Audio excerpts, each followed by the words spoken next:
Përshëndetje të nderuar zonja dhe zotërim, përshëndetje të dashur miq, ja ku po ritakojemi sërish së bashku në kanalin Monitor TV me mua Tirona Lilin për të sjellur pranë jush ngjarjet më të fundit, të rejat më të fundit se çfarë po ndodhen në jetën e artistëve shqiptar.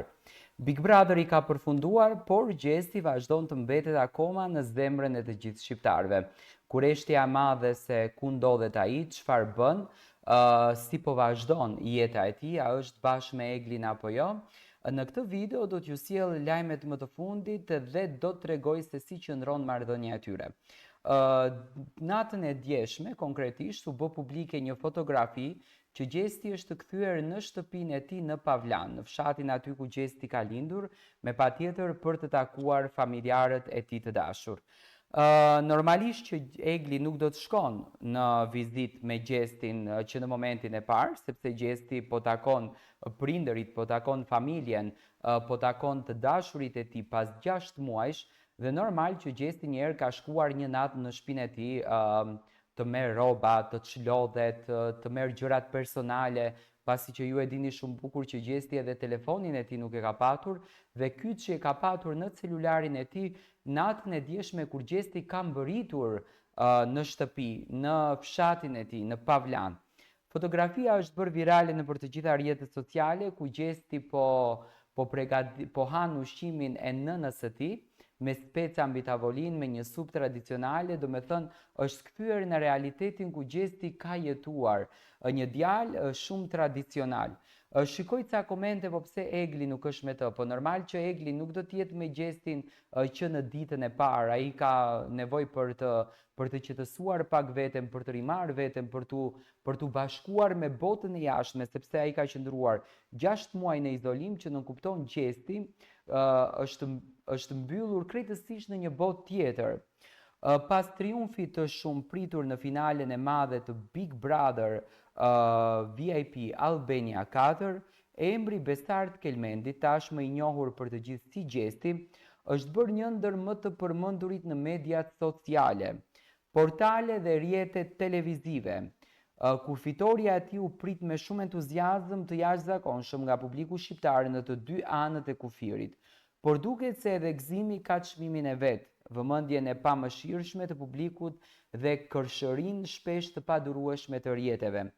Pas ditëve të para të mbushura me intervista, emocione, përqafime publike me banorët, producentët edhe fansat e Gjestit, Gjesti bëri një ndalesë të shkurtër dhe shumë profesionale.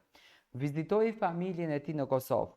Ajo që për shumë kënd është një gjest i natyrshëm dhe i nevojshëm pas kaq shumë muajsh izolim, për të tjerët u bë shkas për keq interpretime, dyshime dhe aludime të kota.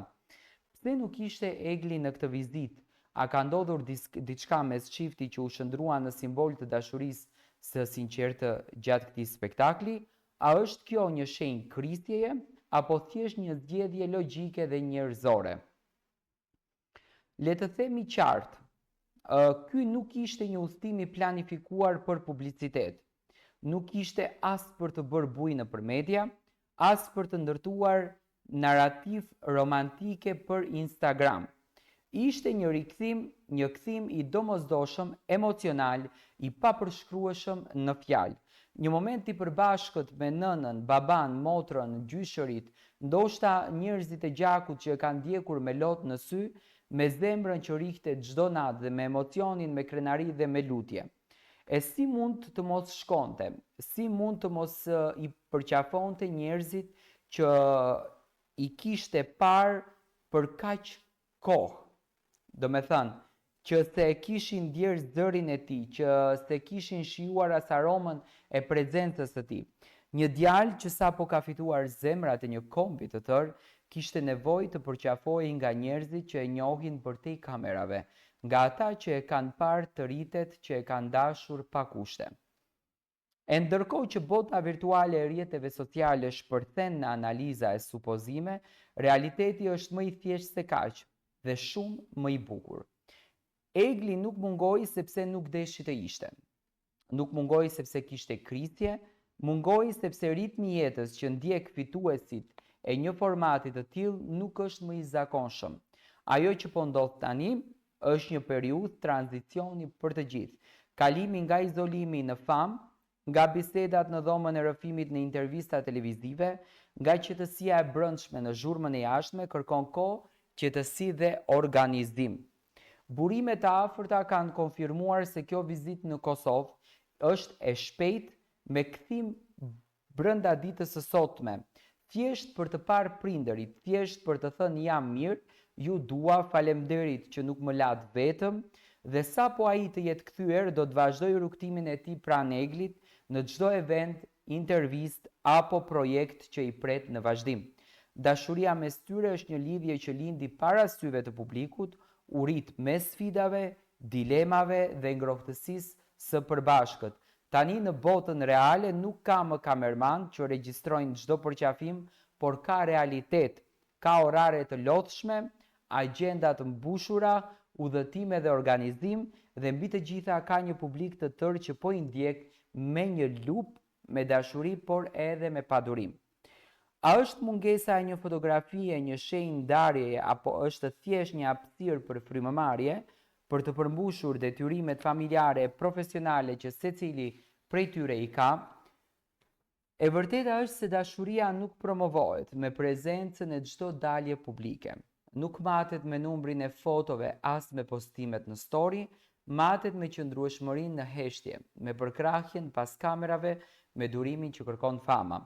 Dhe për këtë çift që na mësoi çfarë do thotë ndjeshmëri, sakrificë emocionale dhe sinqeritet në një botë të sakrificës, është koha t'u japim hapësirën që ata e meritojnë.